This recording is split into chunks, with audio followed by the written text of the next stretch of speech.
ये जो मैं आपको वेद की जो क्लास में ये बता रहा हूँ उच्चारण करना, इसका फायदा आपको ये होगा कि आप एक किसी भी मंत्र को शुद्ध तरीके से आप बोलना सीख जाएंगे। दूसरा, आप हिंदी भी पढ़ेंगे तो हिंदी में भी आपको बहुत लाभ होगा। आप देखिए, मैंने आपको हरि ओम का स्वर बताया था, तो आप इसको देखिए आराम से। हरि ओम मैंने आपको बताया, री में स्वर है, ये बीच का स्वर आएगा। तो ये जब खड़ा डंडा जहां भी स्वर का रहता है खड़े वाला, तो इसका मतलब होता है कि ये बीच में आएगा हाथ, और हाथ बीच में हमेशा ऊपर से आएगा। ये ध्यान रखना, हाथ हमेशा ऊपर से बीच में आएगा, माने ऊपर रहेगा, है में ऊपर रहेगा, री में बीच में गिरेगा। और विसर्ग में ये 2 अंगुलियां निकलेंगी, ये 2 अंगुलियां, ठीक है ना। तो अपना स्वर हुआ ये है ऊपर, री बीच में, और ये विसर्ग के लिए 2 अंगुलियां निकली, और ओ में ये सीधा, और मैं में मुष्टिका बंद हो गई, ठीक है ना। तो अपना स्वर ये हुआ हरि ओम, हरि ओम। अब सबसे पहले हम आपको ये बता रहे हैं कि इसका आप खूब अभ्यास करिए। हरि ओम का है ऊपर सीधा एकदम से, है ऊपर, री आया थोड़ा सा नीचे बीच में मतलब, और विसर्ग में ये 2 अंगुलियां, ओ में ये वापस अपनी आकृति, और मैं में मुष्टिका बंद। इसका बार बार अभ्यास करिए, जैसे हरि ओम, हरि ओम, हरि ओम, ये करिए आप। अब इसके बाद में मैं सबसे पहले आपको गणानांत्वा मंत्र है, जिसको गणेश जी के आह्वान के लिए प्रयुक्त करते हैं हम। तो सबसे पहले आप देखिए, गणेश जी का मंत्र मैंने इसमें लिख दिया है, पुस्तक में भी है, ये रुद्राष्टाध्यायी है। इसमें ये जो गणेश जी का मंत्र है गणानांत्वा, सबसे पहला मंत्र ये दिया है, गणानांत्वा इसमें दिया हुआ है। तो आप ये मंत्र देखिए गणानांत्वा को, और मैंने इसमें पेपर में लिख दिया है वही मंत्र। तो आप इसे देखिए आराम से। गणानांत्वा देखिए, तो गणानांत्वा में क्या हुआ है, ग में नीचे स्वर है, ग में नीचे स्वर है, ना में स्वर नहीं है, फिर ना में वो खड़ा वाला स्वर है। इसका मतलब है कि ये जो खड़ा वाला चिन्ह है, इसमें हाथ बीच में आएगा, और ये ना जो है ऊपर रहेगा हमेशा। ये बीच में हाथ जहां आएगा तो उससे पहले वाला ऊपर रहेगा, और ये नीचे ग के नीचे चिन्ह दिया हुआ है, इसका मतलब है कि ग नीचे रहेगा। तो अपना हाथ कैसे रहेगा, ग में नीचे रहेगा, ना में ऊपर चला जाएगा, और ना में वापस गिरेगा। देखिए कितना सरल है, ग ना, फिर ना के बाद में आदान है और त्वा, ये वही रहेगा। तो गणानांत्वा, ये गणेश जी के लिए आह्वान करें कि गणानांत्वा गणपतिम हवामहे, हे गणों के ईश्वर, गणों में तुम गणों के पति हो, स्वामी हो, हम तुम्हारा आह्वान कर रहे हैं। तो इसमें आप देखिए सीधा स्वर है, ग में नीचे, ना ऊपर जाएगा, ना में। इस चिन्ह को विशेष ध्यान रखिए आप, ये खड़ा वाला चिन्ह जहां रहेगा इसका मतलब है ये ऊपर से बीच में आएगा, और इसके जस्ट ऊपर वाला स्वर जो है ना वो ऊपर रहेगा, और इसमें जो चिन्ह होगा वो होगा। तो ग में नीचे का, तो ग नीचे रहेगा, ना ऊपर आएगा, ना में बीच में आएगा। तो आप आराम से देखिए, गणानांत्वा।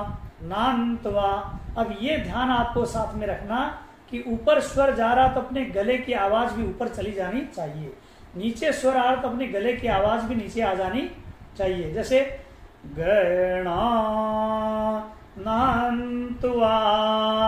फिर वापस गणपति में देखिए वही स्वर हुआ है, ग में नीचे, न में ऊपर, प में गिरेगा। गणपति गु हवामहे, ये देखिए आप देख रहे होंगे, गणानांत्वा गणपति। और ये जो है इसको गु बोलते हैं, वेद में आधा मय है, वैसे ये गणानांत्वा गणपतिम हवामहे शब्द है, लेकिन वेद में स्वर देने के लिए इसको आधे मय को गु में लिया है। तो इसका चिन्ह ये है, यहाँ जहां ये इस प्रकार का गु 2 प्रकार के थे, एक छोटा होता है एक बड़ा होता है, ये बड़ा गु है। तो बड़ा गु अक्सर पहले अगर ह्रस्व मात्रा टी छोटी है तो छोटा स्वर रहता है, उसके बाद में बड़ा गु आता है, और बड़ा स्वर रहता है मानी आ या बड़ी ई ये रहते हैं, इसके बाद में छोटा गु आता है। तो इसको आप ध्यान रखिए कि गणपति की टी की मात्रा जो छोटी है, इसलिए गुणा आराम से गणा नान्त्वा गणपति गु हवामहे। अब प्रिया में आप देखिए प्रियाणांत आया है, प्रियाणांत यहां से ये प्रियाणांत है, प्रियाणांत।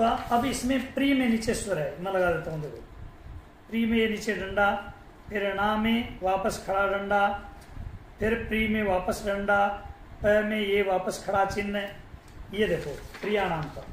तो प्रियाणांत में क्या है, प्री में नीचे डंडा है और पै जो है वो छोटा पै माने आधा पै भी है और पूरा प्री भी है। तो प्रियाणांत प्री को दोनों होठों को मिलाकर बोलेंगे प्रियाणांत्वा प्रियपति गु हवामहे। ये लाइन देखिए आप, प्रियाणांत में क्या हुआ, प्री में नीचा चला गया, या में ऊपर चला गया, णा में गिर गया और फिर वापस प्रियपति में वही स्वर हो गया। प्रियाणांत्वा प्रियपति गु हवामहे। फिर आगे देखिए निधि नामों में धी है और धी बड़ी है, तो बड़ी जो मात्रा होती है उसमें समय लगता है। निधि बड़ी, थोड़ी देर रुकेंगे यहाँ पर। निधि नान्त्वा, धी में नीचे जाएगा, निधि में स्वर देखो लगाता हूं, धी में स्वर है और फिर वा में स्वर है, फिर धी में स्वर है, फिर ती में स्वर है, ये है देखिए निधि नाम का। धी में नीचे स्वर है इसलिए नी तो बीच में रहेगा और धी जो है वो नीचे जाएगा। निधि, देख रहे हैं, निधि नान्त्वा, फिर निधिपति गु हवामहे। इसमें भी यही हुआ, देखिए निधि नाम तो धी में नीचे का स्वर रहेगा, ना में फिर ऊपर चला जाएगा और वा में फिर गिरेगा बीच में, और निधिपति में धी में नीचे जाएगा पै ऊपर और ती में फिर बीच में और गु का ये चिन्ह और हवा में। तो ये हो जाएगा आपका निधि नान्त्वा निधिपति गु हवामहे। अब ये देखिए आप वसो मम में कोई स्वर नहीं है, वसो मम। तो वसो मम में क्या है, जैसा है वैसा का वहीं पर रहेगा, वसो मम। फिर दोबारा से आप एक बार देख लीजिए इसको, मैं फिर बाद में आप इसको मैं वीडियो भेज दूंगा, वीडियो में आराम से आएगा और मैं इसकी फोटो भेजूंगा मंत्र की, तो आप इसको आराम से देखना। अब देखो आप गणानांत्वा को, ग में नीचे गणा नान्त्वा गणपति गु हवामहे। प्रिया, प्रिया में आपको डबल करना पे को, प्रियाणान्त्वा प्रियपति गु हवामहे। अब निधि में धी बड़ी है, निधि, तो धी में थोड़ा रुकना होगा।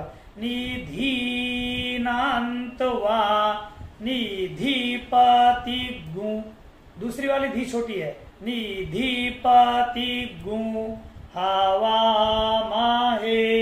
वसो, वसो मम में डबल व है, तो वसो मम। ये आधा मंत्र हुआ। आगे का आप देखिए, आहम जानी में मैं में स्वर है, आ है दोनों ऊपर रहेंगे, मैं में गिर रहा है। आहम जानी, गर्भ में फिर भय में नीचे आएगा, गर्भ धम त्वम में फिर वापस बीच में आएगा और गर्भ धम्म में भय में ये स्वर साइड में चला जाएगा। ये देखिए आहम जानी, तो मैं में चूंकि स्वर दिया मैं में बीच का, इसका मतलब आ और है जो है वो ऊपर रहेंगे। आ में नीचे का होता तो आ नीचे आता, लेकिन आ में भी स्वर नहीं, इसलिए आ और है दोनों क्या रहेंगे, ऊपर रहेंगे। तो आ है मैं में स्वर गिर रहा बीच में, तो अपने को बोलना आ है मैं में गिराना स्वर को, आ है मैं जानी, गर्भ फिर भय में नीचे है, गर्भ धमा त्व, फिर मैं में गिरेगा, इतना ऊपर रहेगा। आ है मैं जानी, गर्भ धमा त्वमजासि गर्भ धम्म, इसको जो है साइड में लेना, गर्भ धम्म को। ये क्यों लेना ये मैं आपको बताता हूँ, क्योंकि आगे वाला स्वर है वो भी जो नीचे से शुरू हो रहा है, इसलिए नीचे लगातार नीचे नीचे स्वर होते हैं तो स्वर ऐसे चला जाता है, गर्भ धम्म। इसको हम अकेला मंत्र बोल रहे हैं तो ऐसे भी गर्भ धम्म ऊपर भी ले सकते हैं, लेकिन आगे का मंत्र गायत्री जो मंत्र है तो वो उस मंत्र में क्या हुआ, नीचे का स्वर लिया तो ये दोनों स्वर ऐसे साइड में, गर्भ धम्म। लास्ट में मैं आता जब तो मुष्टिका बंद हो जाती है, तो ये लास्ट का थोड़ा सा गर्भ धम्म में चेंज हुआ है, गर्भ इस तरफ चला जाएगा अपना दाहिनी तरफ, क्योंकि नीचे के जो जब स्वर होते हैं तो जिसमें स्वर होता है वो दाहिनी तरफ जाता है और जिसमें नहीं होता वो बाईं तरफ जाता है। तो भय तो गया दाहिनी तरफ और ध आया बाईं तरफ, और मैं जो है हलंत है, इसलिए मैं में मुष्टिका बंद हो जाएगी, गर्भ धम्म।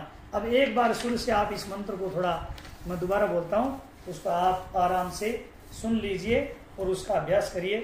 हरि ओम गणानां त्वा गणपति गुं हवामहे प्रियाणां त्वा प्रियपति गुं हवामहे निधीनां त्वा निधिपति गुं हवामहे वसो मम। यहाँ मैं पूरा है इसलिए मुष्टिका बंद नहीं होगी। आह मैं जा निगर्भ धमा त्वमजासि गर्भ धम्मा। ये अपना गणेश जी महाराज का गणानांता मंत्र सस्वर पूरा हुआ है। आप इसका अभ्यास करें और रुद्राष्टाध्याय में आप देख लें, जो मैंने ये जो स्वर बताया ये बिल्कुल सही है। अगर कहीं आपकी पुस्तक में अशुद्धि है तो उस अशुद्धि को भी आप दूर कर सकते हैं, और ये मैंने लिख के भी इस पर बताया हुआ है, इसमें पूरा लिखा हुआ है। जो लिखा हुआ वो एकदम शुद्ध है। जहाँ वकार भी डबल किया मैंने, पै को भी डबल किया, जहाँ पर कोई अक्षर द्वित्व होता है तो उसका द्वित्व उच्चारण ही करना चाहिए, वेद में अशुद्धि नहीं होनी चाहिए। क्योंकि वेद मंत्र का यह है कि वेद मंत्र में अगर अशुद्धि होती है तो वो नुकसान भी कर देती है। इसलिए हमेशा वेद का और दुर्गा पाठ में दुर्गा सप्तशती का पाठ, इन दोनों में पूर्ण शुद्धि से ही पाठ करना। वैसे तो सभी शुद्ध करना चाहिए, लेकिन इन दो के लिए विशेष आवश्यकता है, इनको पूर्ण रूप से शुद्ध बोलना चाहिए। क्योंकि महाभाष्य में लिखा है, मंत्रहीनो स्वरतो वर्णतो व मिथ्या प्रयुक्तो न तमर्थ माह स वाग वज्रो यजमानम हिनस्ति यथेन्द्र शत्रु स्वरतो पराधा। इंद्र का जो शत्रु था वो स्वर के दोष के कारण ही मारा गया था। इंद्र शत्रु विवर्धस्व एक मंत्र का जाप उन्होंने वृत्रासुर ने करवाया, देवताओं को अपने अधीन कर लिया और फिर बोला देवताओं से क्या काम करवाएं, तो बोले इनसे मंत्र जाप करवाओ। तो उनको मंत्र जाप में लगाया और देवताओं ने प्रार्थना करी बृहस्पति जी से कि महाराज अब क्या होगा। तो उसने मंत्र बताया था, इंद्र शत्रु विवर्धस्व, इंद्र का शत्रु जन वो बढ़े। तो इंद्र का शत्रु वृत्रासुर था, तो बृहस्पति जी ने उनको उपाय बताया कि आप इसका स्वर जन वो गढ़ दो, स्वर भंग के कारण इसका दोष होगा और इंद्र शत्रु की जगह ऐसा हो जाएगा जैसे समास में होता है कि इंद्र का जो शत्रु है, माने इंद्र जिसका शत्रु हुआ है इंद्र बढ़े, ऐसा उसका अर्थ हो जाएगा, विपरीत अर्थ हो जाता है। तो इसलिए जो है ना वेद के मंत्र को हमेशा शुद्ध ही वाचन करना चाहिए और हमेशा शुद्धि का विशेष ध्यान रखना चाहिए। और स्वर के बिना मंत्र पाठ अगर कोई करता है तो उसको वेद पढ़ने का कोई फल नहीं होता और उसको दोष ही लगता है। इसलिए मैं पुनः आपसे निवेदन करूंगा कि सस्वर, चाहे आप छोटा सा ही वेद का मंत्र पढ़े, लेकिन उसको सस्वर एक मंत्र भी आपका कल्याण कर सकता है यदि आपने स्वर के साथ में शुद्ध तरीके से पढ़ा है। तो जय श्री राम, जय श्री राम। आज के लिए इतना ही, धन्यवाद।